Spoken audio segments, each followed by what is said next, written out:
Assalamualaikum warahmatullahi wabarakatuh. Innal hamdalillah nahmaduhu wa nasta'inuhu wa nastaghfiruh wa na'udzu billahi minasy syururi anfusina wa min sayyiati a'malina. May yahdihillahu fala mudhillalah wa may yudlil fala hadiyalah. Ashhadu an la ilaha illallah wahdahu la syarikalah wa ashhadu anna Muhammadan abduhu wa rasuluh. Allahumma salli wa sallim wa barik ala nabiyyina Muhammadin wa ala alihi wa sahbihi ajmain, amma ba'd. Hadirin jamaah salat subuh rahimani wa rahimakumullah.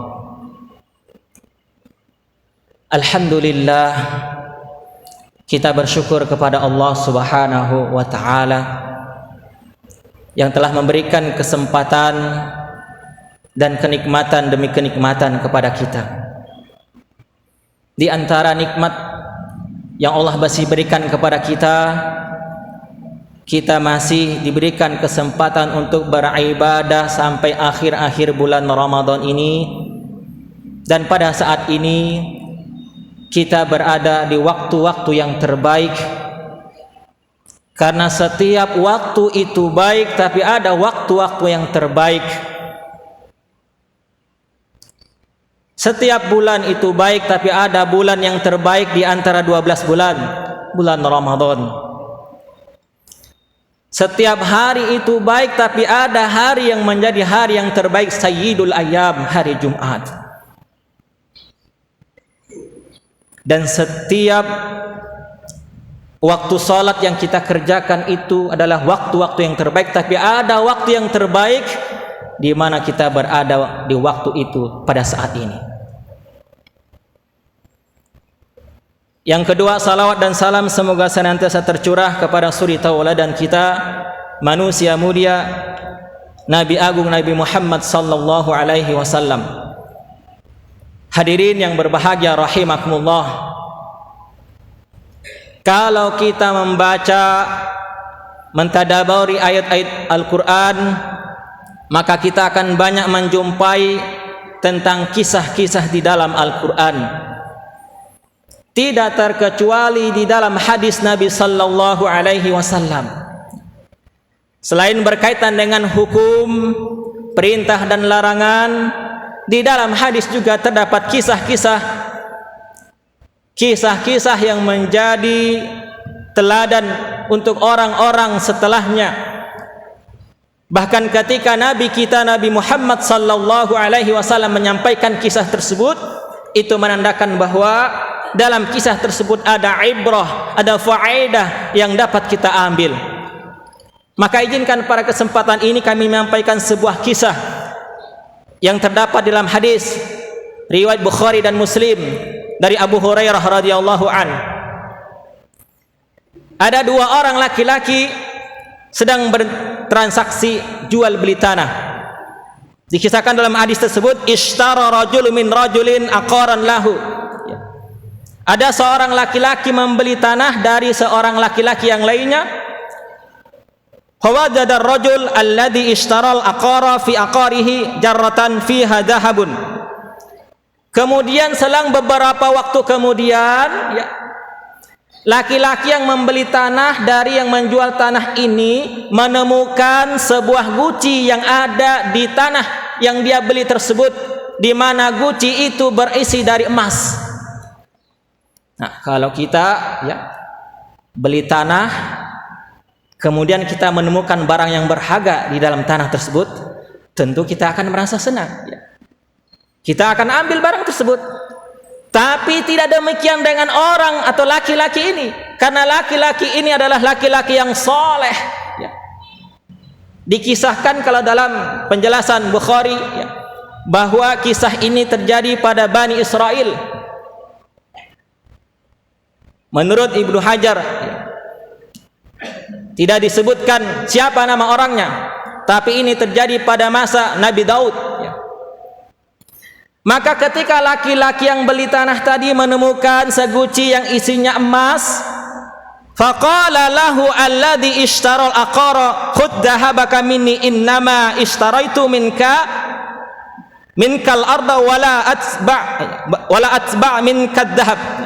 Kemudian dia datang kepada yang menjual tanah tadi, bukan untuk mengadu, bukan untuk mempermasalahkan tanahnya, bukan ada masalah, tapi dia datang untuk mengatakan, wahai saudaraku, aku membeli tanah darimu, tidak membeli emas, maka ambillah emasmu ini, karena ini bukan emasku. Dia mengembalikan emas tersebut kepada sang pemilik tanah. Subhanallah. Kalau ada orang yang semacam ini di zaman kita, mungkin langka sekali hadirin sekalian. Ketika mendapatkan sesuatu yang berharga, ya, dia sembunyikan. Bahkan yang bukan haknya saja diambil. Hak orang banyak diambil di zaman kita sekarang, banyak yang seperti itu. Kemudian waqala alladzi lahul ard innama bi'tukal arda wa ma fiha. Lalu yang menjual tanah tadi mengatakan kepada yang menjual tanah, wahai saudaraku, aku itu menjual tanah beserta isinya, maka tanah dan isinya itu adalah milikmu. Ini si penjual tanah juga orang yang soleh. Dia tidak mengakui itu bukan miliknya. Maka mereka pun mencari solusi, datang ke hakim, ya. Datang ke orang yang menengahkan masalah mereka. Menurut Ibnu Hajar Al-Asqalani, ya, hakim tersebut adalah Nabi Daud. Datang mereka, wahai hakim, kami punya masalah begini. Saya beli tanah kepada si fulan, kepada saudaraku ini. Kemudian aku menemukan seguci emas di tanah tersebut dan dia tidak mengakui itu miliknya. Bagaimana wahai hakim? Kemudian setelah berpikir sejenak, hakim itu, gimana ini solusinya? Lalu bertanya kepada kedua orang tersebut, apakah kalian punya anak? Kata si pembeli tanah, saya punya anak gadis. Lalu yang menjual tanah mengatakan, saya juga punya anak seorang laki-laki. Maka kata hakim, inilah solusinya, nikahkan kedua anak kalian dan berikan emas tersebut untuk nafkah anak kalian serta sedekahkan sebagiannya. Hadirin yang berbahagia rahimakumullah, inilah di antara kisah yang disampaikan oleh Nabi sallallahu alaihi wasallam, ya, di dalam hadis riwayat Bukhari dan Muslim, ya. Apa faedahnya?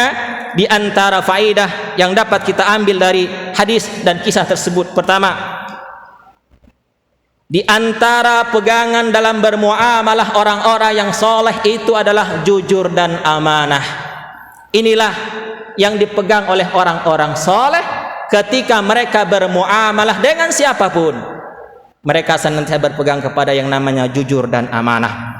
Pelajaran yang kedua atau faedah yang kedua, bahwa orang-orang yang soleh itu memiliki sifat yang namanya wara', tidak rakus, tidak tamak dengan kehidupan dan harta benda dunia ini, termasuk dengan jabatan. Ini sifat orang soleh. Kalau kita melihat, ya, orang-orang soleh terdahulu, ya, tidak begitu mengejar sampai mati-matian terkait dengan harta dan jabatan. Dan kalau kita melihat sejak Nabi sampai dengan para sahabat, tidak ada anggota keluarga Nabi dan para sahabat itu yang diangkat menjadi pejabat, yang diarahkan untuk menjadi pemimpin selanjutnya. Tidak ada.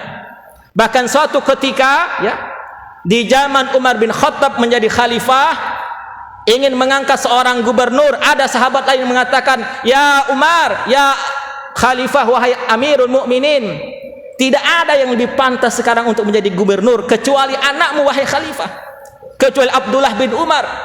Itu yang paling pantas untuk menjadi gubernur pada saat ini, yang bisa diangkat. Apa kata Umar?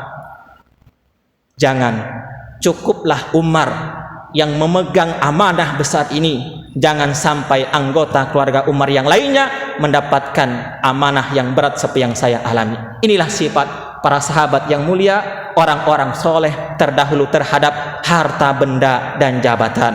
Dan itu, ya, mungkin bisa berbalik dengan kondisi kita pada saat ini. Kemudian yang ketiga, faedah yang selanjutnya adalah orang yang soleh itu tahu mana, ya, yang harta menjadi haknya dan bukan haknya. Kalau sesuatu yang bukan haknya, orang soleh tidak akan mengambilnya. Bahkan haknya pun orang soleh itu berhati-hati untuk mengambilnya. Kemudian faedah yang selanjutnya, orang soleh itu berhati-hati yang namanya terhadap syubhat. Sesuatu yang belum jelas, apakah itu miliknya atau bukan, apakah milik orang lain atau bukan. Kenapa demikian? Karena ternyata kalau kita melihat nasihat, ada sebuah nasihat di dalam kitab Wasiatul Mustafa, ya, dijelaskan, ya, man akala syubhat, siapa yang mengkonsumsi sesuatu yang bersifat syubhat, istabaha alaihi dinuhu wa adlama qalbuhu, maka konsekuensinya ketika orang, ya, mengambil yang syubhat, memakan yang syubhat, agamanya menjadi tidak jelas. Antara Islam atau bukan tidak jelas, ya. Dikatakan bukan Islam, tapi KTP-nya Islam. Dikatakan Islam, tapi sholat tidak, puasa tidak, zakat tidak. Tidak jelas agamanya. Bisa jadi salah satu penyebabnya adalah karena banyak mengkonsumsi yang syubhat-syubhat. Kemudian yang kedua, ya, orang yang terbiasa mengkonsumsi yang syubhat adalah wa atlama qalbuhu, hatinya menjadi gelap, tertutup, tidak mudah menerima kebaikan, tidak mau menerima nasihat. Kenapa? Karena tertutup dengan syubhat-syubhat yang dia ambil, yang dia dapatkan. Bahkan lebih parah lagi, wa man akalal haram mata qalbuhu wa khaffa dinuhu wa du'afa yakinuhu wa hajaballahu da'watahu wa qallat ibadatuhu. Bahkan ketika seseorang naik ke level berikutnya, makan yang haram, mengambil yang bukan haknya, hatinya menjadi mati, agamanya menjadi tipis, keyakinannya lemah, doanya tertutup oleh Allah Subhanahu wa taala, bahkan ibadahnya kecil sekali, sedikit sekali ibadahnya. Ini pengaruh dari ketika kita mengkonsumsi makanan-makanan yang dilarang oleh Allah Subhanahu wa taala. Bahkan yang syubhat pun ada pengaruhnya terhadap kehidupan kita dan agama kita khususnya. Kalau kita mengkonsumsi makanan yang sehat, itu untuk kesehatan tubuh kita, yang bergizi untuk agar kita sehat. Kalau kita tidak mengatur pola makan kita makan sembarangan, kita makan yang tidak baik, tubuh kita menjadi sakit. Ini jasmani kita. Tapi kadang orang melupakan sakitnya agamanya, sakitnya kalbunya ketika mengkonsumsi hal-hal yang diharamkan oleh Allah Subhanahu wa taala. Kalau sakitnya badan kita karena makanan yang tidak sehat, yang tidak bergizi, sakitnya di dunia saja. Tapi kalau kita mengkonsumsi makanan yang menyebabkan agama kita sakit, sakitnya bukan hanya di dunia, tapi sampai akhirat nanti. Naudzubillah. Maka inilah pentingnya di bulan Ramadan ini kita belajar untuk menahan kepada yang diperbolehkan oleh Allah Subhanahu wa taala, menahan kepada yang halal-halal.